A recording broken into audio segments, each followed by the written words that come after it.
All right, greetings, friends. It's Thursday, August 8th, and Felix and I have some Chapo coming at you.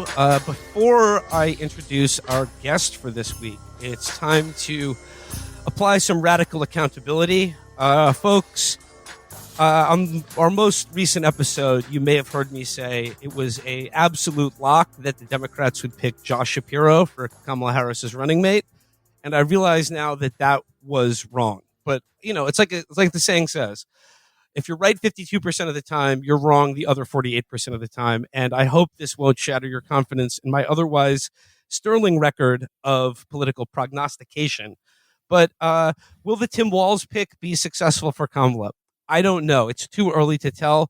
I've seen a lot of posts from people saying he's just like my dad. I've seen a lot of sort of transference to for him as some sort of father figure, but I don't think we'll know if it's a truly successful pick until I start seeing revolting sexual fantasies about him. But in light of that, we have to say, you know, what we could have had with Josh Shapiro, a man who I didn't know what he sounded like until today. Felix, were you aware what Josh Shapiro sounded like? What he talks like? Yeah, Josh Shapiro has been doing this really since he rose to national prominence. One can only presume. We talked about, with Jeff Stein, we talked about how Josh Shapiro committed crimes, right? Famously, yes. The nephew of one of Josh Shapiro's biggest donors and oldest friends probably killed his fiance. And then the uncle came to his house and took all his devices and called Josh Shapiro. Do you think that Josh Shapiro was on the phone with Unc and was like, let me be clear, you're going to want to use a magnet to erase the drugs.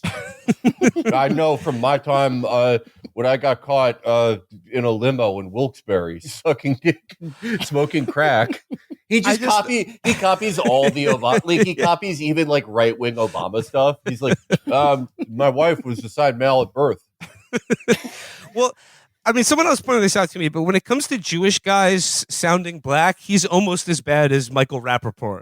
But like the clip I saw today is that he was like, I want to just say this. I lean on my family and I lean on my faith, which calls me to serve. And I am proud of my faith. I stand on my family and my faith. Yeah, and Felix, business, y'all. And Felix, I was gonna say here. I mean, you can confirm this. It is corny as fuck for a Jewish guy to be talking about his faith or talking about his faith, and I don't mean talking about his religion or talking about Judaism. But if you have faith, sorry, that's goy slop, and it's frankly humiliating for a Jewish guy to be talking about his personal faith. Yeah, never in history, not even going back, depending on your version of history, okay, whether it was, Moses, it's like an unbroken line where we all come from Moses, or when we converted from Tengriism because we were a Khanate people, the Khazar theory. Either one is okay. But never in history, especially modern history, was a Jewish guy like, oh, I'm going to need to pray on it, fam. That's never happened. That's never happened. You know what you do when you have a problem? If you're a religious Jew, you go to a 63-year-old rabbi and you go, I want to get my wife a Hermes scarf, but we don't have any scarf money or something. I don't know. And he responds with a question that's very confusing. There's no faith anywhere in there. You just, you come in with your problem, you get a question, you feel worse, and then you do whatever you were going to do anyway. You don't pray on it. Let me be clear. I'm Josh Shapiro. I'm Jewish. Let me be clear. If you like your foreskin, you can keep it. Yeah, it's just, no. Thanks to Jake for that one, by the way. When he did that, it sort of morphed out of Obama and into I don't know. I don't even know what I would call it. Sort of like a generic middle-aged attempt at a middle-aged Black American voice, like a more genericized one. It's more generic. Like he sounds like a sort of like a retired black guy in his 60s who's named like Reginald Washington or something like that. Yeah. He tried to sound like he's a black guy, a 62-year-old black guy who works at the airport. Like he's Josh Shapiro is a 42-year-old like Jewish guy who belongs to 500 organizations called the Jewish Center for Judaism. But when you put a microphone in front of him, he's like, "All right, you know how we do it, baby." Well, I mean, the only thing I read about Josh Shapiro, other than the fact that he's probably allegedly a murderer, is that he's a great orator. And I read a lot of American pundits talk about his soaring oratory, and I just think like him and Pete Buttigieg, this is just like you just copy the way Obama talks, and then people assume that you're really good at giving speeches. Look, I'll say what you want about Bernie Sanders, but he doesn't code switch for a goy audience. Okay, like he sounds exactly like he looks, which is like an 80-year-old Jewish guy. What if Bernie started doing that when he turned like 84? What if Bernie started sounding like Matt Rife? Damn! A lot of y'all don't have health care, yo. Yo, any honeys in the DMs? All right. Let's not get too far afield because we do have a guest to talk. We do have somebody to talk about today. It doesn't concern the politics of the United States, and let's not get the show get too far afield without introducing today's guests. I have practiced radical accountability. I have eaten crow, but I'd like to introduce our guest now by saying this. It's been a semi-official policy of this show ever since Jeremy Corbyn lost his election in 2019 that England was no longer our problem, that we didn't need to think about it, we didn't need to worry about it. That changed for me when I had a brief bit of hope for the United Kingdom when Liz Truss became PM. But of course, she was too good for that benighted nation. We all know how that turned out. But now, due to the good efforts of our guest this week in the medium of posting, is, in my opinion, heralded a return to the spirit of Dunkirk. That's right.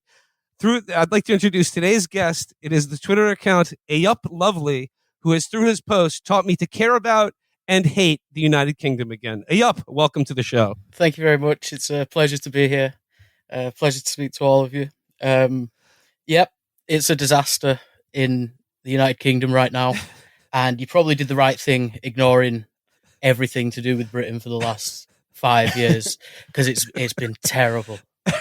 It's getting grim, but we've got Keir Starmer in number 10, and Eyup, one of the things I love about your account is your pure crystalline hatred for this man and everything he represents. He's repulsive in every single way. But just as a Keir expert, how would you sum up the first few weeks of this new Labour government? Things are going pretty good, right? I mean, aside from the fact that much of the country has devolved into sort of, how would you describe it? Far racist Nazi carnage, riots, it's lynch mobs.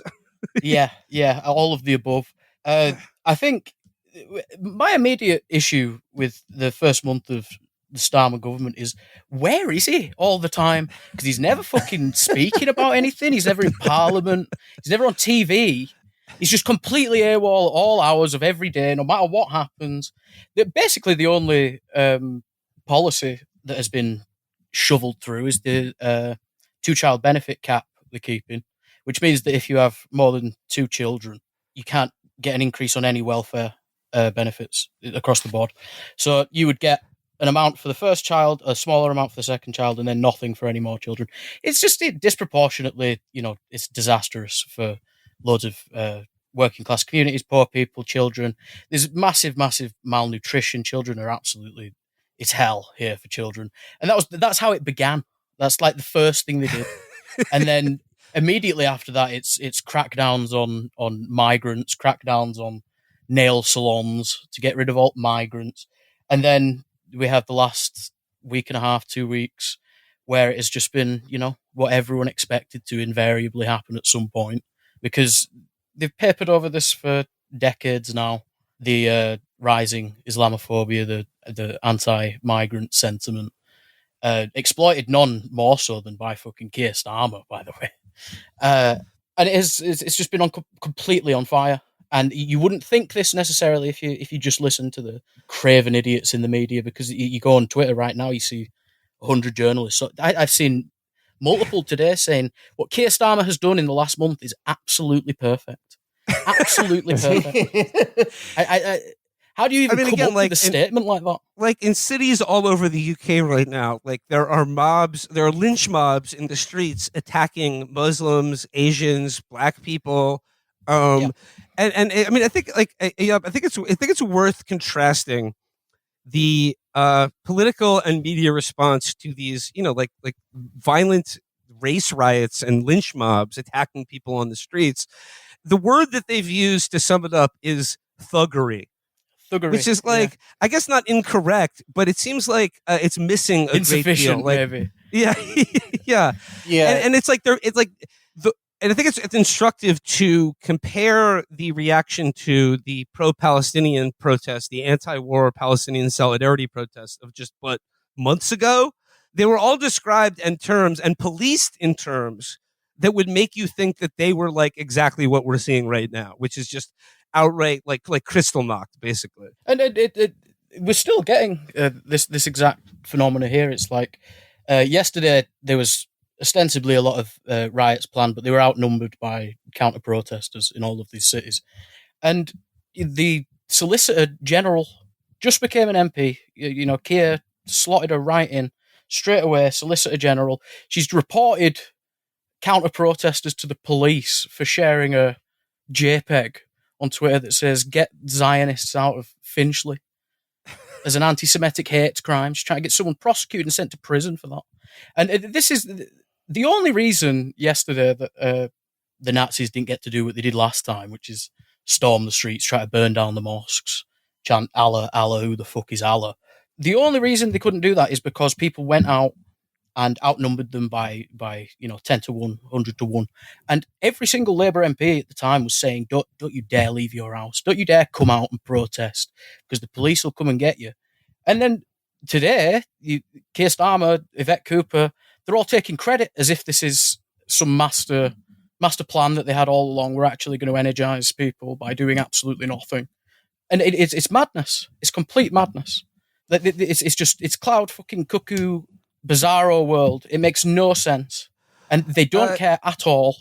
Would you say that it is fair to say that these riots reflect the logical and predictable consequences of the effects of unrestricted immigration from Australia to the United Kingdom? I think that's possibly part of it. The Australians are a plight. They're a scourge on British society. I think, to be honest, the rioting is a synthesis of things. I think nothing works here. No one has any money. You can't do anything.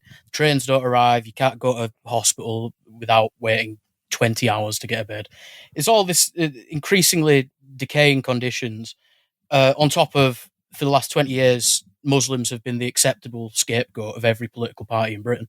I mean, they were doing it during Blair. You can see from when Blair first got in 97 through to 2005. In 97, no proportion of the British public considered immigration or multiculturalism or racial harmony and anything to be considered. It doesn't come up on any polls. And then by the end of Blair, it's a third or so of the British public consider that in their top 10 most salient issues affecting Britain today. And you can imagine since Blair, it's just been exacerbating. Every single political... I mean, sans, obviously, 5 years under Corbyn, where you had someone principled making the alternate argument. Outside of that, it has just been permanent. Ed Miliband had anti-immigration mugs. It's just non-stop. Like it's the little toy of the political class, and it's usually wink, wink, nudge, nudge sometimes, but it is almost invariably aimed at Muslims. So, and this is the reason that we have things like the rise of Nigel Farage and his various political forms. It's because it is acceptable to be bigoted towards Muslims here. It's acceptable because the news media say it, and the government say it, and all the political parties say it. And now they're saying, well, why is everyone being so racist and angry now? It's because of you. They did this. Yeah, observing this from the outside, I'm not as close of a follower of UK media as obviously anyone in the UK, but I've been following it secondarily for a decently long time, and there have been these little steps along the last 8 years where the UK becomes more like America in certain ways, certainly in the way that they treat the PM more like a president than they ever have. Absolutely. But the UK media is so it is so its own beast. Like, don't get me wrong, the American media is horrible and vomit inducing, and they should all be in prison. But the UK media is there's a particular like shamelessness about it It's that sickness. puts It's yeah utterly depraved. yeah like with American media, I get the sense that a lot of them are they are in their position because they are so stupid and they believe these things. Like, some of them are obviously cynical operators, but most of them are in their position because they are that stupid, because there are just a certain set of questions that they will not ask. With the UK media, it is clear that a lot of these people do know better. Yeah, of course they do.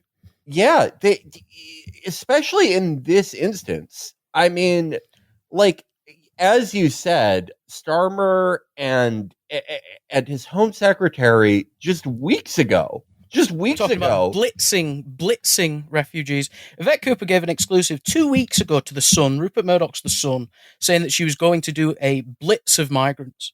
A blitz of migrants. And they are now talking about, well, whoa, why is everyone saying that this rhetoric's getting out of hand now? I mean, you're the ones saying it. Like, we're streeting talking about anyone who is racially abusing NHS staff. Like, we're streeting. You've spent the last fucking 10 years talking about too many fucking migrants in the NHS. You know, the changing face of Britain.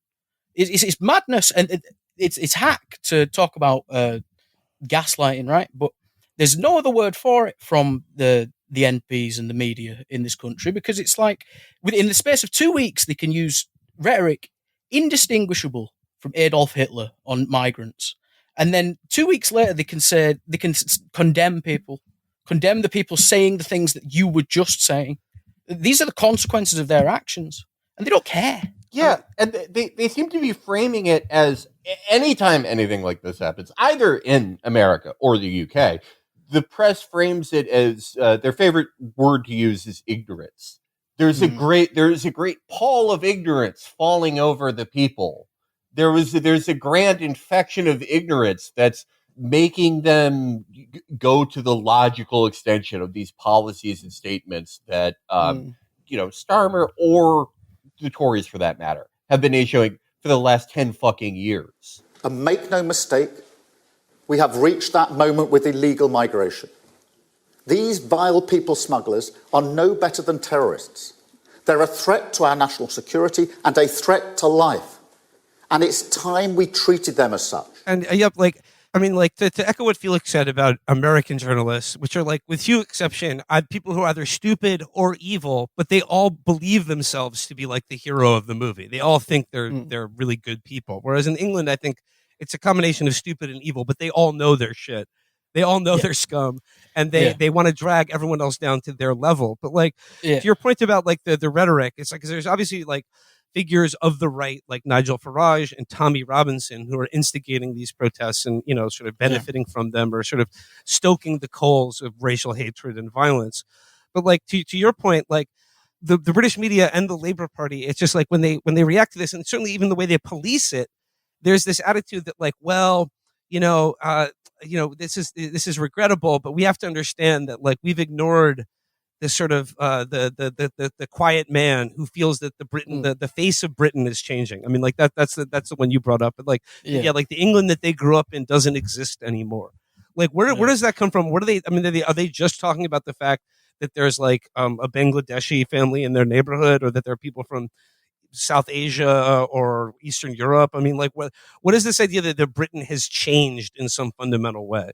They're pointing to the higher migration numbers. In the post-industrial towns, kind of like places where I'm at, Bradford, Leeds, these sorts of areas, there's a lot of second, third generation Bangladeshis, Pakistanis, Indians, people from Eastern Europe, although a lot of those Eastern Europe countries now have a significantly higher quality of life than here. But again, I live in a place in England with I think one of three Muslim majority constituencies in the UK, and there hasn't been any riots here. There has been historically, but there hasn't been in the last few weeks. And I think a lot of these things, the sentiment, I think, is it's obviously it's top down. Like there's people down south in Kent or fucking Surrey who've never met a non-white person in their life, talking about people rocking up on the shores, taking our jobs, scrounging off benefits, and they are agitating things in cities they've never been to. I mean, Tommy Robinson was in Cyprus. He had his feet and up in he was Cyprus. getting mad that people gave out the address of the hotel he was staying at. I got a kick out of that. It's the best example, right? It's like Tommy Robinson is pissed off that the Daily Mail said that he was stirring up hate from Cyprus. The Daily Mail, like if you Google Daily Mail immigrant headline, it is madness the things that they print and have printed for the last 15 years. And now they're saying, well, why is Tommy Robinson doing this? Obviously, it's all despicable. But how can these people just wash their hands of their part in this? It's not because they're stupid. They haven't forgotten. It's because they're all conniving little shits. They're all just, it's constantly backdoor deals and whoever gets thrown under the bus, whichever minority community gets thrown under the bus in pursuit of XYZ person getting to power, XYZ person having a good media cycle. It doesn't matter to them whatsoever. I just want to touch on something you said. In America, sort of the most arch reactionaries, like the most right-leaning people with like the most right-wing and retrograde opinions on like race and ethnicity are typically people who live in red enclaves of very deep blue cities, counties, and states. Like those are there are like pockets of very hard right Trump supporters in small red enclaves in Chicago, New York, really any major metropolitan area. But is it largely true that like in the UK it is just mostly those people are mostly people from like much broadly whiter communities? I think I believe that is the case. There's some pushback on the idea of it. I think in the UK we have, since 2019, after Corbyn lost, the media instantly invented a fake electoral concept of the red wall, where places in the north where I live, there are these lifelong Labour voters who were left behind by the party because they've gone woke. But I think ultimately what a lot of that comes down to Brexit. And I said publicly before that I think a lot of the racist element of this kind of stuff, I think it's soft. I don't think I think there's a tendency to paint all people who live in the red wall, the north, these post-industrial towns, as thick or toothless racists. In large part citing Brexit, I think, because it's extremely binary the way that things are viewed through the media environment here. If you voted Brexit, you're racist. If you didn't vote Brexit, you're not. And it's about the fucking European Union. Who cares? It means nothing. I think certainly in the media, as far as individual figures, people on telly, people writing columns, they're all toffs from down south. Every now and then they get a commoner's muck little token like Darren Grimes, to speak in a regional accent and say the things that they think. You don't really have so much day-to-day racial tension, divide between communities, because if you live in these places where there has been migration, where there are large pockets of second, third generation, you grew up with these people. I went to school, the majority of my school was British, Asian, Muslim. It's not possible to harbour these insane resentments that they have down south in these or in these exclusively white communities. When you are forced to actually see who these people are every single day, it naturally dissipates some of it, at least. Just bringing up Briggs, that seemed like it.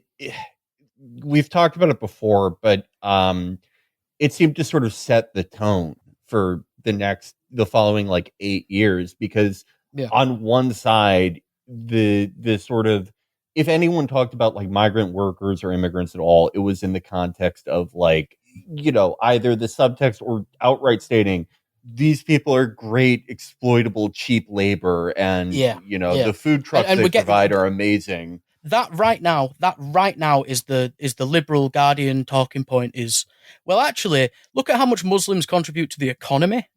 And it makes me feel sick to my stomach. It makes me feel actually sick to my stomach. It's like, can they view these people as something other than economic units for like 2 minutes? If you're making that argument, you failed as a human being. You have no soul. Yeah, no, it's the exact same fucking thing here. Yeah. And I think with Brexit, it seemed like a canary in the coal mine a little bit. It seemed like something that was, it was the poetry. It preceded Trump by 6 months or something. And it feels like, to me, it could well be that the last election, Starmer's election, is the same precursor. I imagine quite possibly that you in America are going to elect Kamala Harris and that folksy dipshit that she just selected as a VP. And I imagine that there will be some disaster because there's this bottled up resentment at being locked into 5 years of complete inaction, of just nothing. Of just words, and people will get frustrated and it will erupt. I would imagine. Yeah, no, it's a very familiar pattern with sort of like avowed left of center or right of center in Macron's case, sort of like not quite a caretaker government, but someone who comes in under the auspices of like, I'm going to turn the temperature down, and the result is just like the further degradation. Temperature goes way up. Yeah. And you've had that like I mean, Hillary was just continuity, Obama, whatever, but I mean, Biden 2020, Kamala now, 8 years of just we're going to turn the temperature down is grossly insufficient. People are sick of it. The temperature can go up for all I fucking care. Just give me some money. Well, I'm like, in referring to like the like sort of lynch mobs and race riots that are happening right now.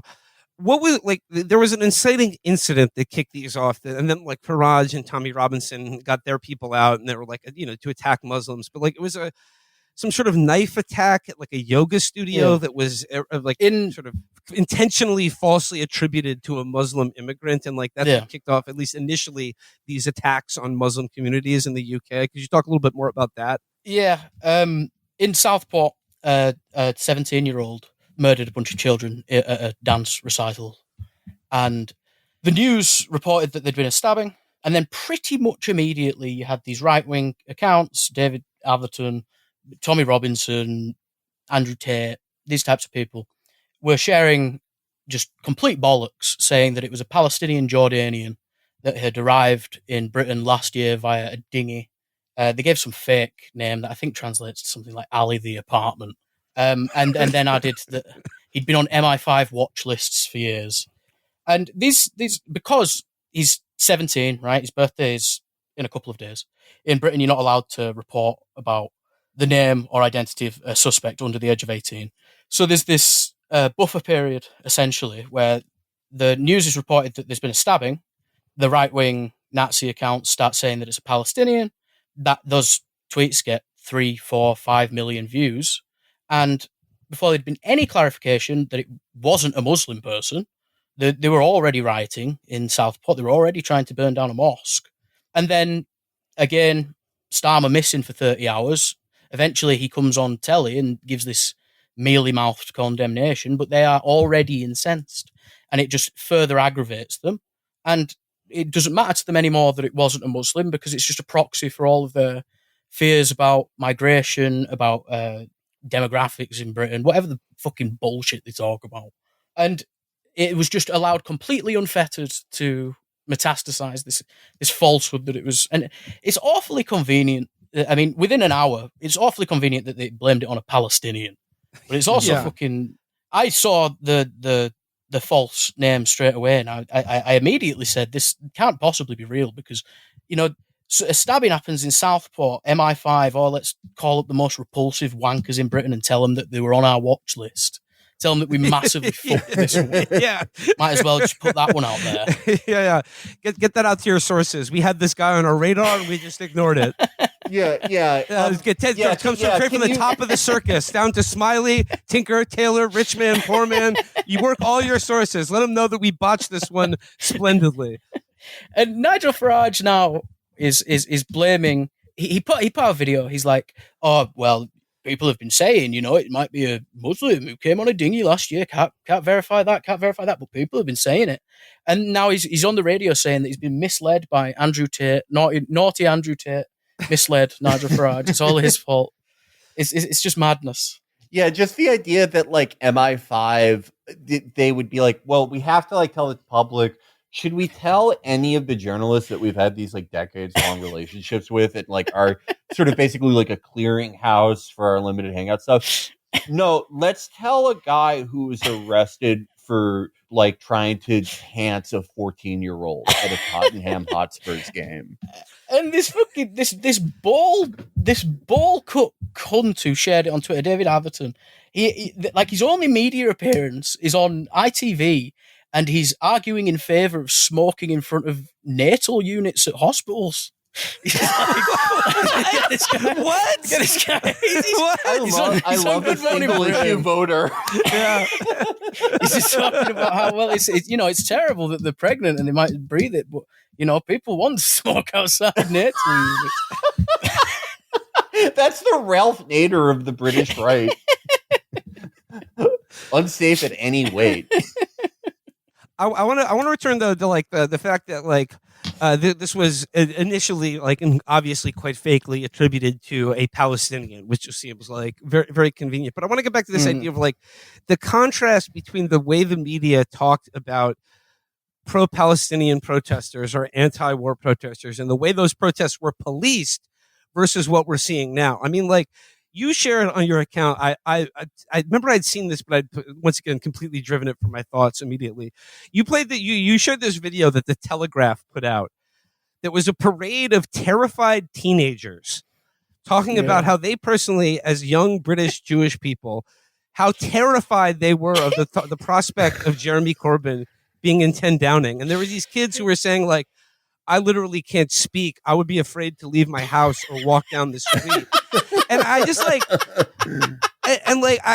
it's quite striking the way in which like in British politics and the media, like the idea of anti-Semitism, it's like, I feel like in America, you have to like at least come up with like one kind of like spurious example to like hang an allegation of anti-Semitism off. Like, oh, like they said from the river to the sea at a protest. But like when I encounter the British media as just like accepted as an axiomatic fact, like chiseled into stone that, well, of course we all know about the violent racist bigotry of Jeremy Corbyn and his like, uncontrolled hatred and violence for Jewish people. But like what we're seeing happen to Muslim communities now is what they said would happen to Jewish people if Corbyn was allowed to, continue to be in government. Absolutely.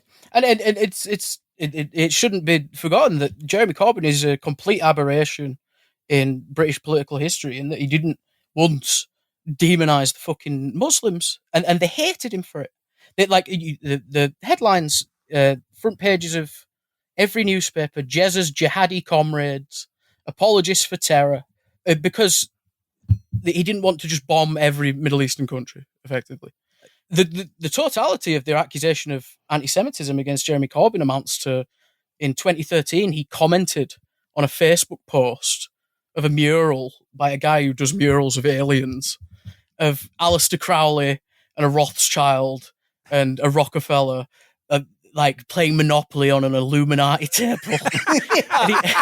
and he said, oh, they tried to take down my mural, and Corbyn said, well, you're in good company. They tried to take down this mural because it had Lenin in it. And in like 5 years later, they started sharing this. It was a national media cycle for as good as fucking 3 years. He's just a fucking 70-year-old man. He saw something on Facebook. He thought someone had direct messaged him it. He thought he was having a conversation with someone. Like he's a pensioner. I was just going to say that painting, the famous one of like David Rockefeller and all those guys playing checkers with aliens or whatever. It's gotten so many people in trouble. The rapper Ice Cube in America got in trouble and had to go on like an apology tour for posting that picture in 2020. Gina, whatever face from The Mandalorian, the UFC lady, she posted something like this, something very similar, and lost a job. Yeah. They just change it every few years. They just slot in like Soros or Dylan Mulvaney or whatever, and Well- But the wider point of the way that they are policing the Palestine protests. I mean, I posted about this as well, which is, it's just a few months ago that a British Palestinian refugee who got asylum in Britain because her family were critical of Hamas went to a protest with a printed out picture of a paraglider sellotaped to a jumper, to a hoodie, and she got charged under the Terrorism Act. She got prosecuted. They were looking into deporting her. And like that happened pretty much immediately. And you're seeing people now who have been out literally race rioting and they're getting 2 months, or whatever, just slap on the wrist, all's forgiven. There's no talk yet. I believe I've seen talk of one person possibly being charged with terrorism, but the threshold is wearing a paraglider sellotape to you, a picture of a paraglider sellotape to your coat, then surely a lot more than one person should be getting tried under that act. But it's not just the flag that drives our patriotism. As I said in the speech, it's really the values that lie behind that, the values I've outlined today of security, of prosperity, and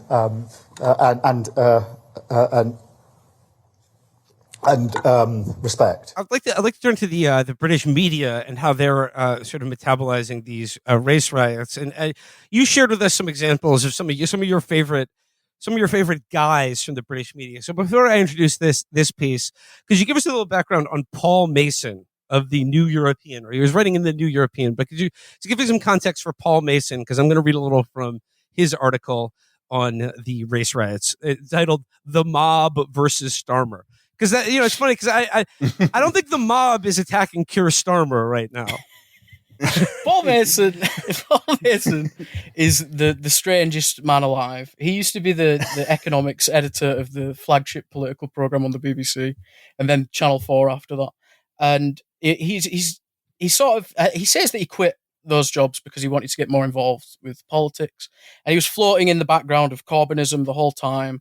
Sometimes plotting to just install any old cunt. There's a couple of curious tales about Paul Mason. He was trying to get Stoyer to come meet him in Athens for the revolution at one point. Yeah, that was him. That was him. Oh my god, that was Paul. Yeah, that was him. I remember that. Come to Athens, Stoyer. The revolution is happening. I heard it worked. He's said many a ridiculous thing. I mean, famously on the British left, there has been an allegation for some time since 2017 that at the World Transformed Fringe event, he, to impress a delegation of young Labour members, smoked synthetic cannabinoids and shat in a fountain. That has been a prevalent piece of Paul Mason law for a long time. And to be honest, I believe it. Just given the rest that I know about him. But obviously, a Starmerite through and through, completely fucking sold his soul. He constantly talking nonsense on Twitter about Keir Starmer. I mean, there's the quote: "If you don't think Keir Starmer will advance class war from a social democratic point of view," he says, "If you let me find word for word, is the most absurd thing that I've ever heard anyone say." He says, "If you don't think Keir Starmer will advance the class struggle, you're possibly not understanding social democracy correctly from a Marxist viewpoint." This. I don't even know what he's trying to say. I seriously don't. I don't think it was Paul Mason, but I remember as it became clear that that Starmer that Labour was going to win this election, fairly easily. I saw someone saying, I don't know who it was a woman. I forget be saying. She said, "I don't think we're ready to acknowledge the fact yet that we're about to have a human rights lawyer in 10 Downing Street, and that changes everything." Oh my god! I mean, this has been just the universal message of the media for 4 years, and you have people in the British media saying that Keir Starmer's working class because he had a bunk bed when he was a child. yeah. And those are the things I know about Keir Starmer's childhood and background.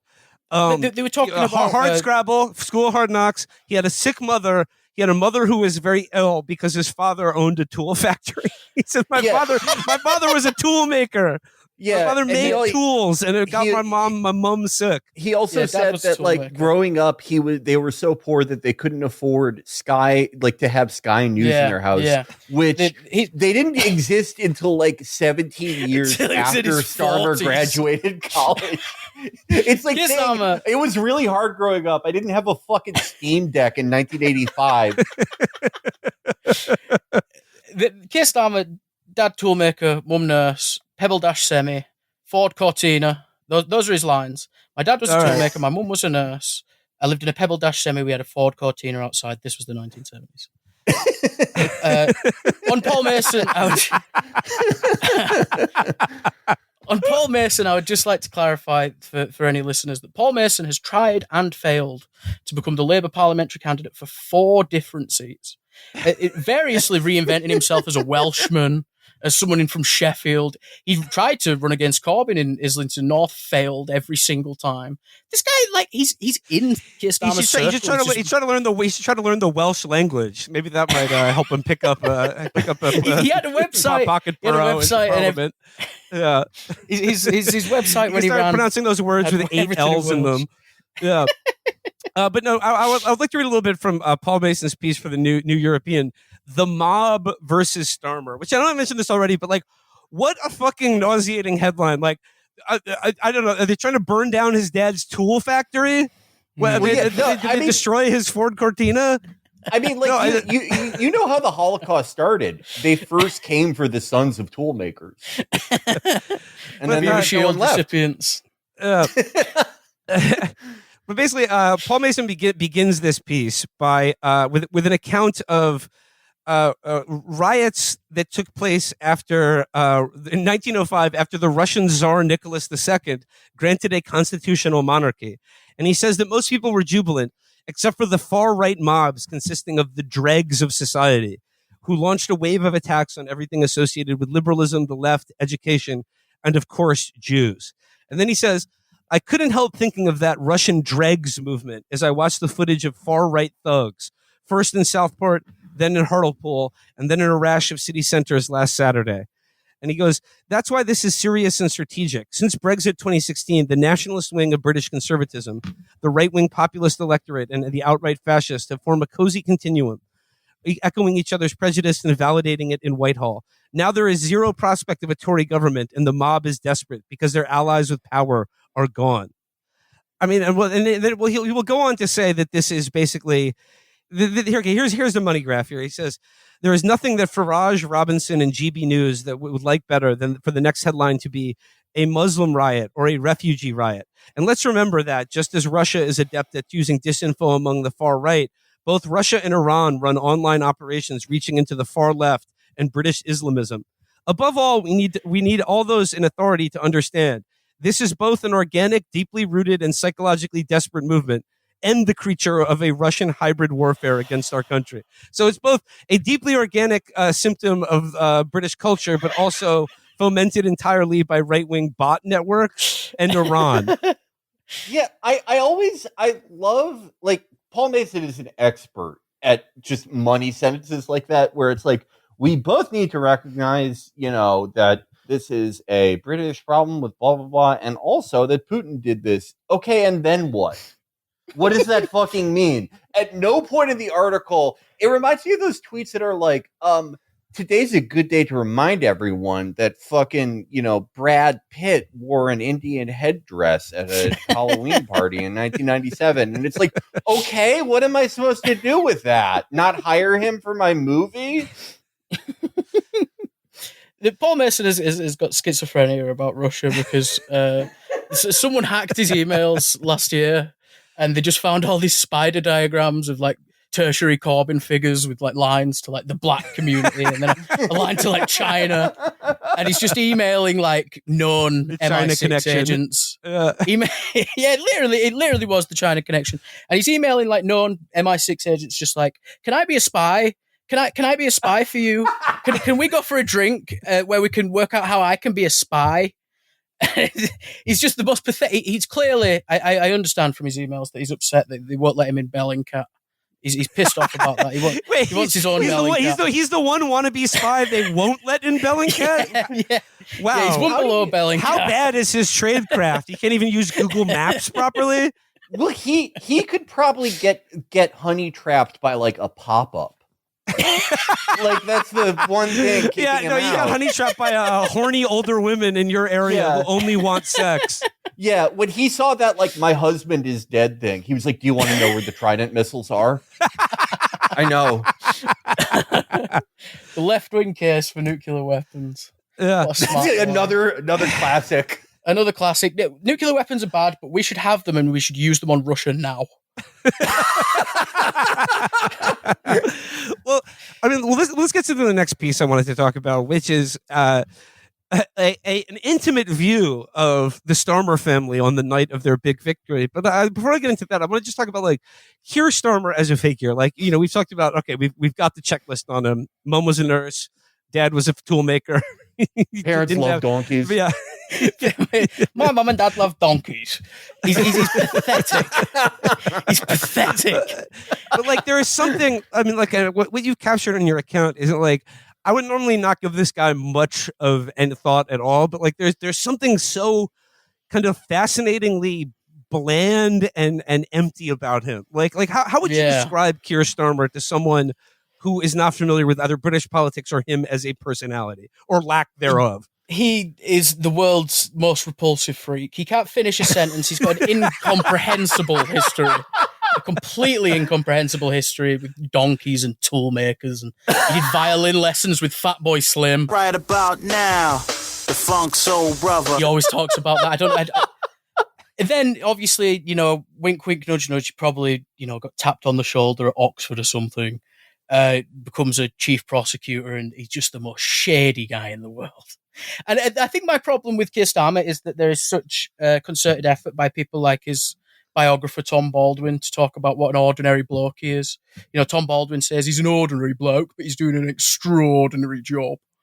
And no part of that sentence is correct.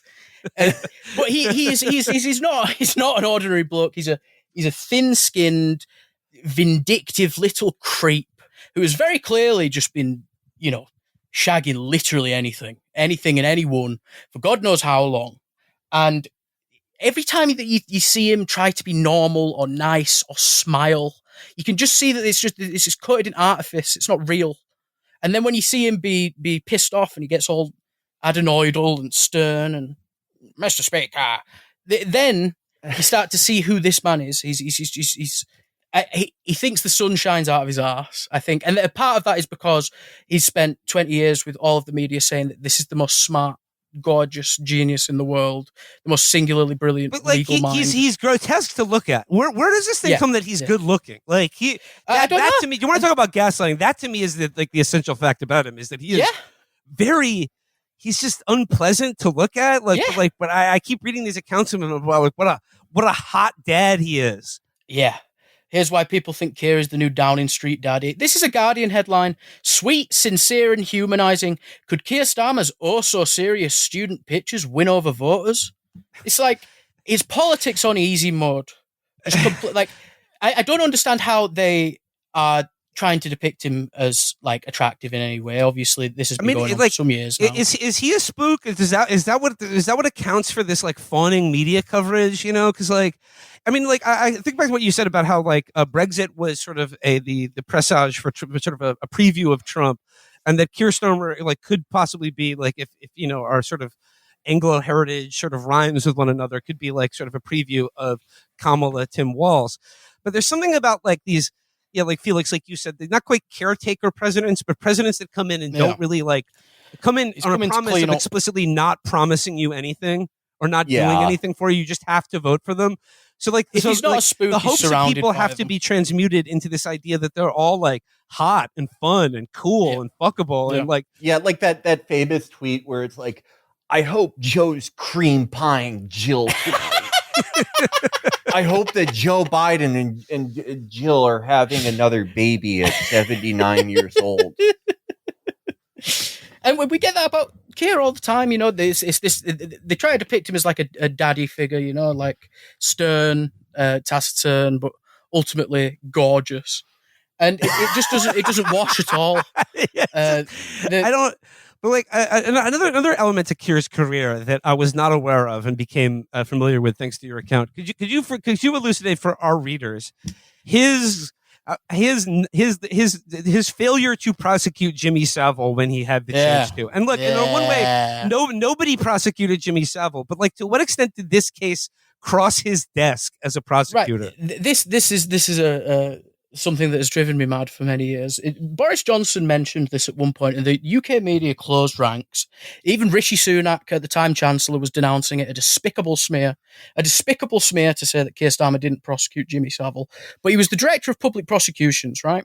And Surrey police, who were investigating historical sexual abuse allegations against Jimmy Savile, who had interviewed Jimmy Savile, sent their report to his fucking private office on, I think, the 22nd of January 2009, right? But Keir Starmer says he never heard about it. He wasn't the reviewing lawyer in charge of the decision not to prosecute one of the most famous criminals in the history of Britain, doing an unfathomable crime in size, in scope, in damage. He says he just didn't know about it. And I think what drives me most mad about it is if you search even Keir Starmer CPS, Crown Prosecution Service, if you search Keir Starmer, Director of Public Prosecutions, all of the results, it doesn't have to have the word Savile in it. All of the results are just, Keir Starmer didn't know fuck all about Jimmy Savile in 2009. Well, I'm sure he didn't. But it annoys me that you're not allowed to say that he didn't prosecute Jimmy Savile. He didn't. He's the only person who could have. The only person. And he didn't. But even saying that is considered a smear on his name, and that gives you an idea of the kind of people that we have in the British media. All of these people wanted Keir Starmer to get into government, in part because, whatever, they aesthetically don't like the way that the Tories conduct themselves. But also, I think they're expecting a little... So I'd like to look now at a piece in The Guardian by Tom Baldwin that, like I said, provides an intimate look inside the Starmer bunker on election night. Headline, "Stunned Silence, Hugs, and a Very Big Kiss at Home with the Starmers on election night." And similar to Paul Mason, because you give us some context on who Tom Baldwin is. He's sort of the court biographer of the Labour Party. Tom Baldwin used to be like an advisor in the Blair era to some of those Blairite ghouls. I think it might have been like Alan Johnson or someone. But they trot him out, and he spent a long time creating this biography of Keir Starmer. It's horrendous. But now he has effectively a weekly column in multiple, in the Sunday Times, in The Guardian, where he does this guy spend every waking minute around Keir Starmer, because he's just constantly reporting on things going on in Keir Starmer's life, like he is there for every single second. So, but they've done the book. He's a sycophant anyway, and his book's unreadable, and he's given the largest. He's basically the Keir. The leading Keir expert in Britain is what I would say. Here's the kind of access that being a Starmer head can give you. So this is his account of Keir Starmer and his family on election night. And I was going to jump into the middle of the piece here. It says here, he writes, "Even more powerful feelings were on display in front of them. Starmer and his wife Vic, along with their two teenage children, were lined up on the sofa watching the television, almost like they were recreating the opening of the cartoon series The Simpsons." Keir Starmer does not let his kids watch The Simpsons. There's no way. Keir Starmer wasn't allowed to watch television until he was 18. Right? So there's no way those kids watch The Simpsons. And the couch gag was like they'd be going to watch TV and then the couch would explode, or it would always be like they would never get to the couch. It always someone would intervene. Yeah. But like, I guess in his mind, it's just like, The Simpsons, like that's the show about the family that watches TV together. It says here, they tried to show they were relaxed in this upmarket house Starmer had borrowed from a friend. So he's borrowing houses, I guess. They tried to show they were relaxed in this upmarket house Starmer had borrowed from a friend. But of course, they couldn't possibly be relaxed in an upmarket house borrowed from a friend, because, this is a very working class family. They come from a long line of toolmakers. They probably don't feel comfortable. Yeah, Keir Starmer is nice more houses. Comfortable sleeping in a barn. That's where he usually is. He's usually in a barn or the floor of the tool factory. He didn't use a pillow. He grew up in a shoebox. He grew up in a shoebox. He had not used a pillow until he was elected MP.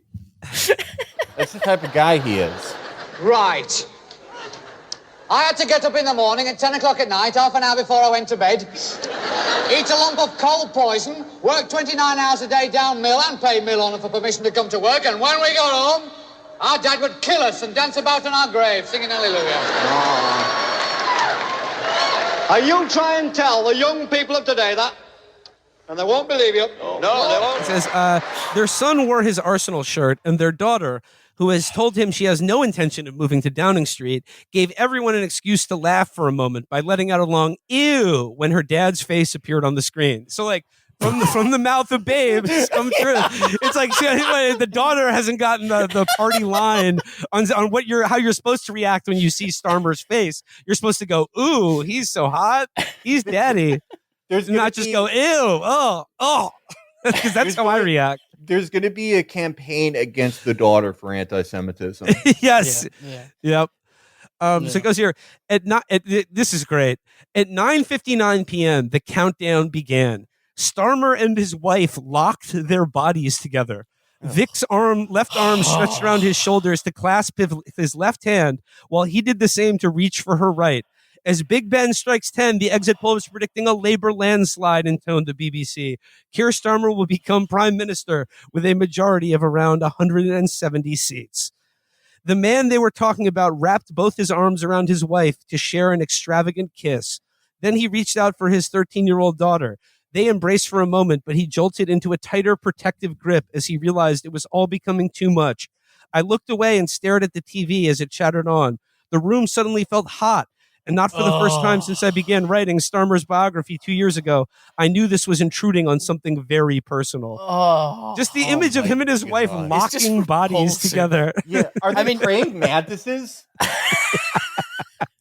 Did he pierce her through her thorax? They're like bed bugs, yeah. Yeah. I have never seen a woman less in love with her husband than the elegant Lady Victoria. There's no way that they were locking bodies. And what I love about this is like he's trying to like. I mean, God, I remember when American pundits did this with Al and Tipper Gore when they had that awful kiss at the DNC. That was like, it was skin crawling, and there was just like all these accounts, like like you can tell they're really in love. And when I think about like a physical intimacy or spark of chemistry that exists in a relationship, even over a long period of time, I think about I think about physical contact that it's supposed to express intimacy and love that is talked about in terms of like latches combining together to like open a door. They're locked together in the embrace of it. So they're on the sofa, they're doing the Simpsons intro with the kids and Tom Baldwin all on the sofa. yeah. Like he's fucking Smithers Victoria or something. Just completely just locked in. They're halfway through a fucking shag by the sounds of things. Absolutely repulsive. Who's going to be the first politician to like up the ante? Actually, it's going to be Josh Shapiro. He's going to have like a profile like this written about him when he like runs for re-election as governor. And he's just going to like finger blast his wife in front of the reporter. Yeah. Hey, Lyndon Johnson did that. Lyndon Johnson used to do that. Shapiro is Johnson fingered a woman while his wife was in the car. Probably, but he was a true player. Doesn't speak in AAVE. That's the only difference. I'm standing on business. Mr. Speaker, I put that on God. we have a saying down in Texas on folks and them. Now, Tom, if you don't mind, I'm finna catch some back shots on Lady Vic. Tom, could you leave us alone? Pulling her tracks out. All right. This next sentence is amazing, and this is the kind of sentence that could only come from someone who is like a professional Renfield for a political party. He says here, I found myself wondering. This is after he said like I was intruding on something very personal. Like you were invited to a media event to watch a candidate watch himself become prime minister. That's not a private, intimate moment. This is a stage managed thing that's all part of the media package. But he says here, I found myself wondering once again why this self-contained and rather private man would choose to put himself through all this. I don't know, maybe because he's trying to become prime minister of the United Kingdom. Like, why would he put himself through this? What? To have power. Why do you think? This self-effacing private man who he'd just rather be making tools of his family. They don't even report the names of his fucking kids. How is that even possible? He's the Prime Minister. Can you imagine if Bill Clinton, they never reported the name of Chelsea? It's just madness. Daughter X. They make it sound like he got like the Hogwarts letter, and they were like, "You have to run for fucking PM." Just this reluctant prime minister, except it's all he's ever wanted for his entire life, and his entire career he's been trying to do it, and he's connived for this is his end game. I know he hates it now. I know he's fucking suicidally depressed, but this is what it's all been leading to. It's not an accident. But he says here, it's not like the job he has fought so hard to get is one guaranteed to bring him much happiness. There's a terrible economic inheritance waiting for him, along with crumbling public services and darkening international skies. While even sympathetic commentators predict he will be deeply unpopular within a year. Yeah, he's. if the economy doesn't get much better, Keir's going to top himself in 10 Downing Street. He's going to hang himself, and the cat's going to eat his dick off. Needle in the hay.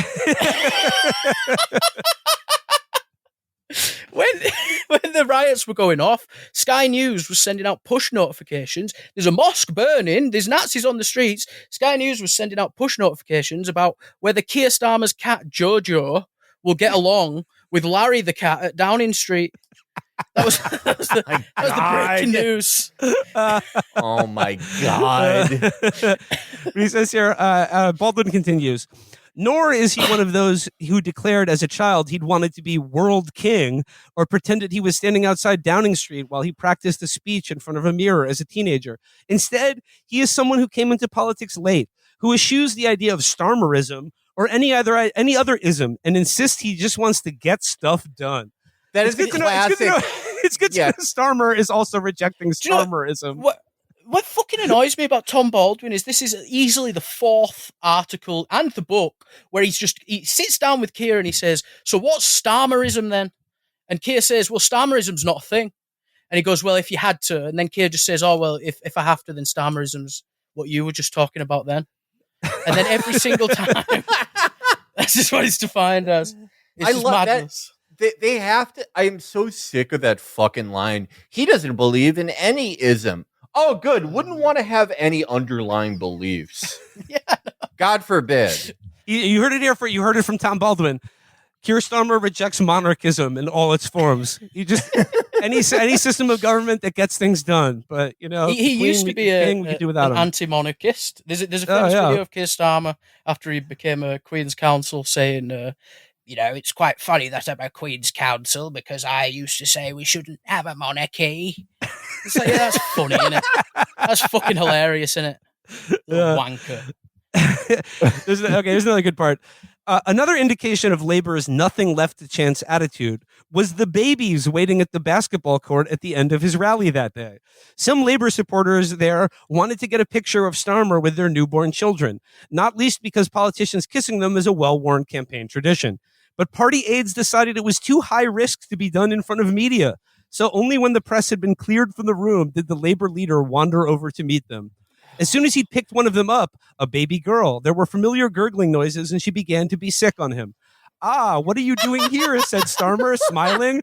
I might need to give you back to your mum. Some wet wipes were produced to clean up his shirt as Anwar Sarwar, Labour's ebullient Scottish leader, said, when she grows up, she'll be able to say she puked on the Prime Minister. What happened next? Did birds start falling out of the sky around him? But what's more, it's this idea like it's self-effacing. He wants to kiss the babies, but away from the media. He's just there to kiss the babies, not to be seen as doing it. I mean, there's not much. You don't often see Keir around children, but when you do, it sends a shiver down my spine the way he speaks to them. Like there's a video of him in a children's classroom, and they're making something, cutting and sticking, and they make this little paper girl with the hair, and he's going, "That's very punk." I'm like, this kid's like 5. What on earth? They're not going to know what that means. But sometimes, I do have a theory that Keir Starmer sometimes does feel his true natural self around babies because he thinks he is one. Because sometimes when he's holding a baby, he's just got this dumb face on, and he's just so happy, and it's like he's finally met someone on his intellectual level deep down. He goes, everyone's finished. It says, there are hints, too, that even with his vast parliamentary majority, Starmer may have to consider a closer working or even electoral relationship with other centrist parties, such as the Liberal Democrats, as if he is to build a stable coalition from a volatile electorate. The problems are mounting up already at home and abroad. He must also come to terms with the personal upheaval of moving his family into the goldfish bowl of Downing Street, where it may be impossible to protect his children's privacy. But perhaps he can learn from them. When his son recently finished his GCSEs, he immediately put all his revision notes, books, and school uniform into a box for chucking out. The Prime Minister tells this story with a kind of laugh in his voice that sounds like pride. I don't get the point of that anecdote. I don't get what he's learning from his son. Throw out all your clothes and notebooks of everything at the end that of you've the school learned. year. Just get rid of everything that you've learned. Just start anew. Fuck it. John Baldwin, he likes to remind us that kid, that Keir just constantly says, he's so tall now, my tall boy and my sassy wife. That his tall boy is going to study politics. So he is going to, he's what your Nazis pretend Baron Trump is. He's going to do that. Well, okay, the meaning of the anecdote was, it says, like his son, he knows he will need to dispose of what's no longer needed without too much sentiment if they are to meet the next challenge to come. I think he's basically talking about migrants there. That's the lesson he learned from his son. We need to dispose of the inconvenient people and things to get the challenges completed. Yeah. I mean, he has literally disposed of every single thing that he said he believed. He's disposed of the fucking vows he made to Lady Victoria. I'll tell you that much.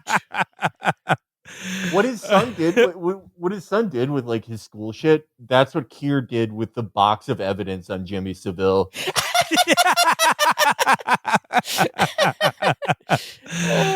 All right. Just all burnt to bits. All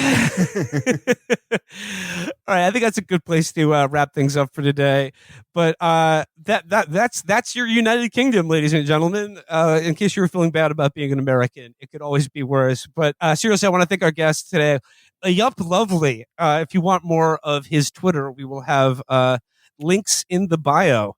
Oh, sorry, links in the show description. But yes, Eyup, thank you for having me. Really, thanks so much Our for hanging out with pleasure. us. Please come back sometime to talk more UK Absolutely. politics. Thank you very much, boys.